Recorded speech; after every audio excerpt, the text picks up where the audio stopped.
నమస్తే friends. Welcome to Nazara vlogs. నేను మీ నజారా. అందరూ ఎలా ఉన్నారు? బాగున్నారా? అందరూ బాగున్నారని నేను అనుకుంటున్నాను. నేను కూడా చాలా బాగున్నాను. సో, ఈరోజు షార్ట్ వచ్చేసి మన మల్లె పువ్వుల గురించి అండి. చూసారా ఎంత అందంగా పెద్ద పెద్ద సైజులో ఉన్నాయో.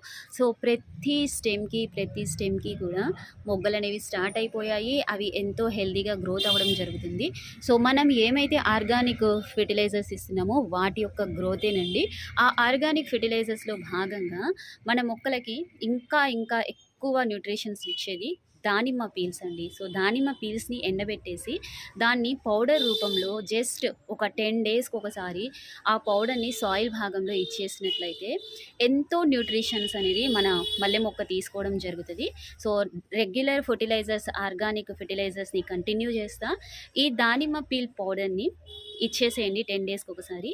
చాలా చాలా మంచిగా పువ్వులనేవి వస్తాయి. మళ్ళీ కలుద్దాం.